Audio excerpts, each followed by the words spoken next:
नमस्कार दोस्तों, आपका स्वागत है हमारे राष्ट्र संदेश संवाद कार्यक्रम में। मैं सत्य प्रकाश और आप देख रहे हैं संवाद कार्यक्रम। आज के कार्यक्रम में हमारे साथ स्टूडियो में मौजूद हैं एक ऐसी महिला जो पिछले 100 दिन से जिनके पति लापता हैं।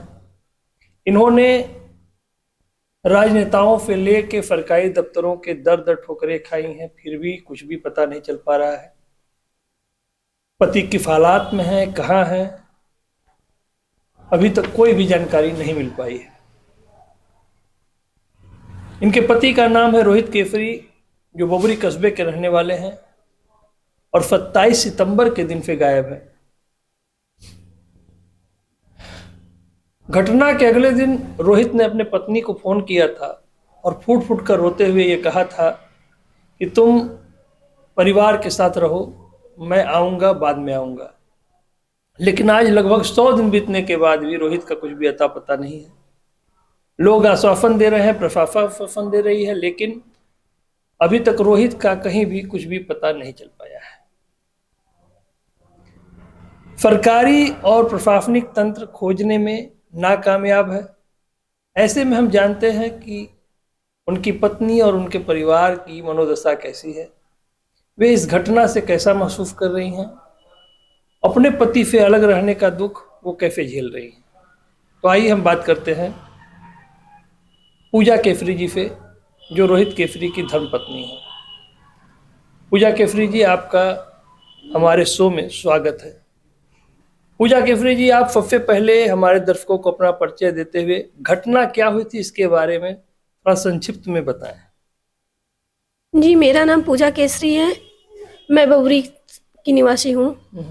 मेरे पति रोहित केसरी 27 सितंबर को दुकान से 7:40-45 पे घर आने के लिए निकले, लेकिन वो अभी तक घर नहीं वापस आए हैं। अच्छा, रोहित के लापता होने से पहले उनकी दिनचर्या कैसी थी?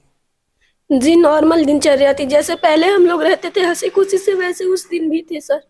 कुछ ऐसा वैसा कुछ नहीं था, सब नॉर्मल था। शाम को 6 बजे तक नॉर्मल था। घर आए, चाय वाय पिए, दुकान गए, सब कुछ नॉर्मल था। दुकान जाने के बाद वही एक चंदन नाम का व्यक्ति आया भैया की दुकान पे। वही कुछ पैसे की लेन देन थी, उसी के बारे में बताया। भैया लोग पूछे उनसे, बोले चलो घर चल के बात होता है। दुकान से घर के लिए निकले, लेकिन घर अभी तक वापस नहीं आए हैं। अच्छा, तो उस दिन उनके व्यवहार में कुछ ऐसा असामान्य महसूस हो रहा जी था? नहीं, कुछ भी नहीं था, सब नॉर्मल था। कुछ भी ऐसा नहीं था। उस घटना के 27 सितंबर के पहले उनका किसी से विवाद या किसी की कहा सुनी इस तरह की कोई प्रकरण जिसकी आपसे चर्चा की हो उन्होंने? जी कभी? नहीं, अच्छा, कभी ये सब कुछ भी नहीं हमसे बोले थे। तो गायब होने के बाद आप लोगों ने कहाँ कहाँ उनको खोजबीन किया कि कहाँ कहाँ गए आप लोग, किसके किसके पास गए, जरा बताइए। उस दिन तो पहले भैया तो तुरंत मुगलसराय निकले। अच्छा। रात 12 बजे निकले, भोर में 5 बजे आए। मुगलसराय स्टेशन वगैरह हर एक जगह खोजे, पूरी बबरी में खोजे, कुछ नहीं। सुबह फिर वही हम लोग थाने पे गए थे।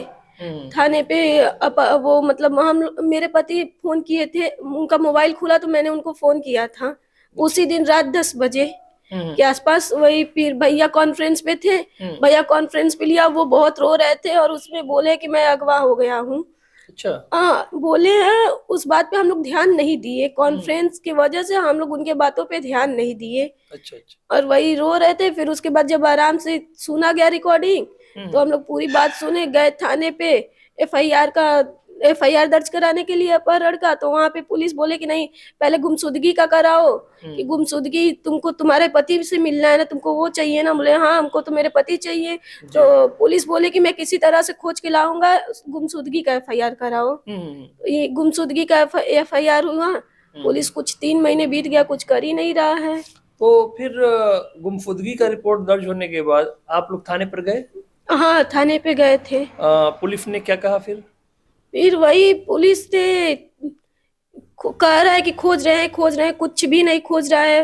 1-1.5 महीने बीत गया, कुछ भी नहीं। भैया उनके रोहित केसरी भैया जो मेरे भसुर है, वो पूरा बनारस से लेके यहाँ वहाँ हर एक जगह खोज चुके हैं।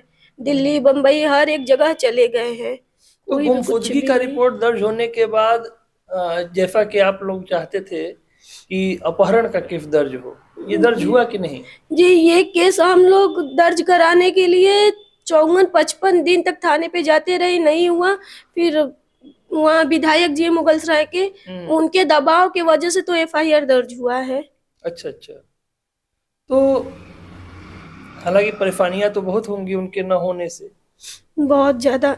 और 3 महीने आज बीत गए हैं, परिवार की और आपकी मानसिक और भावनात्मक स्थिति कैसी है, कैसा महसूस हो रहा बिल्कुल सही नहीं है सर। है? भावुक मत नहीं हुए, कोई बात नहीं, होता है, जो ईश्वर ने लिख रखा है वो तो सामने आएंगे ही। पुलिस को दी हुई शुरुआती जो तहरीर थी उसमें आपने किन किन मुद्दों को दर्शाया था, क्या क्या संभावनाएं व्यक्त की थी आपने? हम लोग नामजद एफआईआर किए, कुछ भी उसमें भी नहीं हुआ।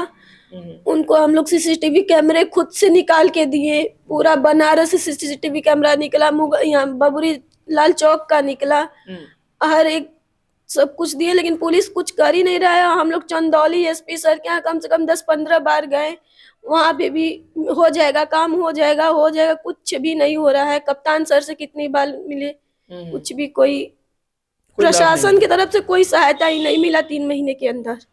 और लाल चौक जो बबरी में है, वहां जो सीसीटीवी कैमरे का फुटेज मिला उसमें क्या दिखाई दे रहा था? उसमें दिखाई दे रहा है कि ऑटो खड़ी है, उसमें एक व्यक्ति पहले से बैठा है, फिर मेरे पति रोहित केशरी बैठे हैं, उसके बाद एक आदमी और बैठा है, उस तुरंत ऑटो वहां से निकल गई। अच्छा, तो आ, ऐसा भी हो सकता है कि ऑटो वहां पहले से खड़ी हो, सवारी वाली, जो व्यक्ति पहले से बैठा था या जो बाद में बैठा है वो सामान्य सवारी हो।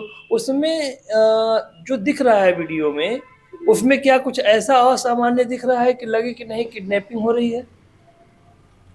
उस वीडियो के आधार पर ऐसा क्या लग रहा है कि जैसे जोर जबरदस्ती किया जा रहा है, इस तरह का कुछ दिख रहा है उसमें? बहुत दौड़ते हुए, बहुत घबराए हुए ऑटो में बैठे हैं मेरे पति। अच्छा। हाँ, बहुत दौड़ते हुए गए हैं। हाँ। अच्छा, उसमें यही चीज जो असहज है। हाँ, दौड़ के बैठे हैं। और एक व्यक्ति यहाँ से इधर गली का रिकॉर्डिंग से पता चला है कि मतलब जा रहे हैं, उनके पीछे से बाइक जा रही है एकदम धीरे धीरे, उनके साथ ही उस पे भी 2 आदमी बैठे हैं। और वही आदमी लाल चौक पे भी दिखे हैं। भैया लोग देखे हैं कैमरे अब तक में। जो पुलिस कार्रवाई कर रही है या जो भी कह रही है कि नहीं हमने कार्रवाई की है, उससे आप कितना संतुष्ट हैं? बिल्कुल संतुष्ट नहीं है, बिल्कुल भी नहीं। 3 महीने का दिन बीत गया, कैसे मेरे घर में मेरी बच्ची कैसे रह रही है हम जानते हैं उस चीज को। प्रतिदिन पूछती है मम्मी कब आएंगे मेरे डैडी, कब आएंगे मेरे डैडी। अभी भी यहाँ भी रो रही थी, पूछ रही थी। कितने महीने की बच्ची है आपकी? मेरी 2.5 साल की बेटी है। 2.5 साल की बेटी है। अच्छा, बच्ची जब आपके पिता के बारे में पूछती है तो आप क्या जवाब देते हैं? यही बोलते हैं कि बच्ची आपके डैडी गए हैं, मार्केट गए हैं बेटा, मार्केट गए हैं, आ जाएंगे मार्केट से। वही पूछती मम्मा कब से मार्केट गए, मेरे पापा कब आएंगे। पूरे दिन उनके साथ रहती थी, दुकान पे रहती थी उनके साथ। क्या किसी प्रशासनिक व्यक्ति ने, किसी अधिकारी ने आपसे व्यक्तिगत तौर पर मिलकर कोई भरोसा दिलाया है अभी तक? जी नहीं, कोई नहीं। और जनप्रतिनिधि में रमेश जायसवाल जी जो मुगलसराय विधायक है, आए एफआईआर कराए, वो भी चले गए। सिर्फ एफआईआर ही कराए, उसके आगे कोई काम वाम नहीं हुआ। आपने अपने तहरीर में ये जताया है कि उनका अपहरण हुआ है और कुछ लोग हैं जो संदिग्ध हैं, उन्होंने अपहरण किया है। तो आपको ऐसा कैसे लगता है कि उनका अपहरण हुआ है, क्या वजह है? जी, उसके पहले तो सब नॉर्मल था, जैसे हम प्रतिदिन रहते थे वैसे रहते थे जी। वही दुकान पे आए पैसे की लेन देन को लेकर। उसके बाद से ऐसा क्या हो गया कि मतलब 3 महीने के दिन हो गया और मेरे पति घर नहीं लौटे। ये पैसे का लेन देन कैसा था, क्या था उसमें? ये राजेश यादव थे जो कि दुकान पे मेरे बहुत पहले से बैठते थे। अच्छा अच्छा। मेरे शादी से पहले से वही आते थे, 12-1 बजे दोपहर में बैठते थे, सुबह शाम को 6-7 बजे ऐसे अपने घर जाते थे। अच्छा। उन्हीं से लेन देन था, दोस्त टाइप में थे लोग। और उनकी मृत्यु हो गई 1.5 साल पहले। तो राजेश जी की? हाँ, राजेश यादव की मृत्यु हो गई। तो उनकी पत्नी जो है, उनके भाई आए थे मेरे दुकान पे भैया के, जी। कि आपका भाई पैसा लिया है। तो भैया पूछे कि हम लोग को तो पता नहीं है, जो कि घर में किसी को पता नहीं था ये चीज। जी। तो भैया पूछे कि ठीक है, हम अपने भाई से पूछ के बताते हैं आपको। हम्म। तो फिर वही वहां से चंदन यादव फिर कपड़े की दुकान पे गए जहाँ मेरे पति रहते थे। चंदन यादव यानी कि हाँ, जो आए थे उनके भाई। हाँ, अच्छा अच्छा। उनके चचेरे भाई हैं। चचेरे भाई जी। हाँ, और उसके बाद वही कपड़े की दुकान पे गए मेरे पति को पूछने के लिए। वहां मेरे ससुर जी से पूछे कि किशन कहाँ है। तो पापा बोले कि वो तो गया उस दुकान, भैया बुलाए हैं। जी। तो वही दुकान पे गए। उसके बाद से वही पति मेरे घर के लिए निकले, अभी तक कुछ भी पता नहीं है उनका। एकदम पता नहीं चल पाया। नहीं, उसी दिन यही सब हुआ और इसी दिन से गायब है। आपको किस बात का सबसे ज्यादा डर सता रहा है? आपको क्या उम्मीद है कि रोहित लौट आएंगे? अगर प्रशासन चाहेगी, सरकार चाहेंगे तो लौट आएंगे मेरे पति सही सलामत, लेकिन अभी तक कुछ भी कोई कर नहीं रहा है। 3 महीने का दिन बीत गया है, बहुत डर है शरीर में।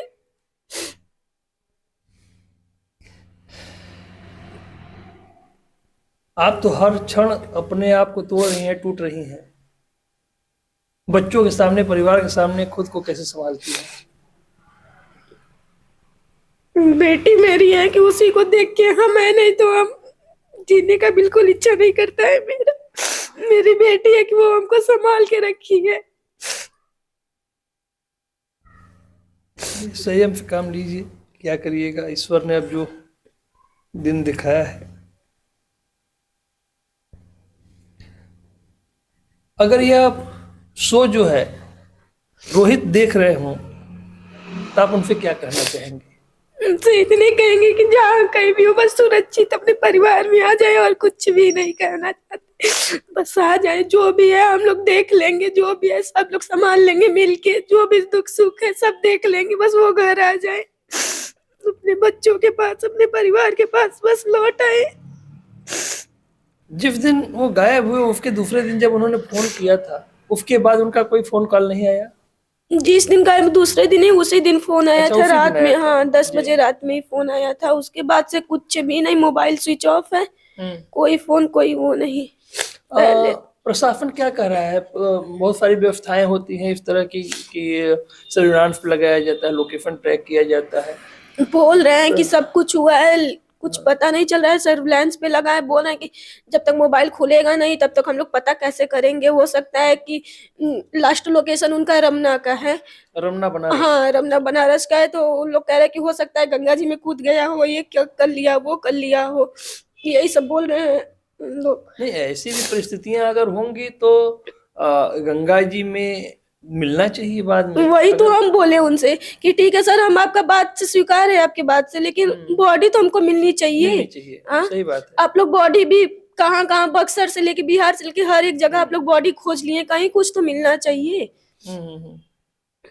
उन लोग के बात में बस यही है कि वहीं का लास्ट लोकेशन रमना का है, और उन लोग दिखा रहे हैं यहाँ पुल का है, सामने घाट पुल का है। हाँ, सामने घाट पुल पे बंद हुआ है इसका मोबाइल, और ये मोबाइल बंद करके हो सकता है फेंक के मोबाइल कूद गया हो गंगा जी में। यही सब बोल रहे हैं उन लोग। रोहित के परिवार का सपोर्ट कैसा है आपके प्रति? मेरा परिवार तो सपोर्ट दे रहा है। जिस दिन से गायब हुई उस दिन से एक दिन भी मेरे भैया, मेरे पापा कोई घर पे भी नहीं बैठा है। 3 महीने में कोई एक दिन नहीं घर पे बैठा होगा उनको खोजने के अलावा। दुकान, 3 दुकानें, तीनों दुकान बंद पड़ी रहती है। पूरा दुकान, पूरा बिजनेस सब कुछ खराब हो गया है उनके बिना, सब बंद पड़ा है। सब लोग खोज रहे हैं इधर से उधर, इधर से उधर। भैया अभी आए हैं बम्बई दिल्ली पूरा खोज के 15 दिन पे।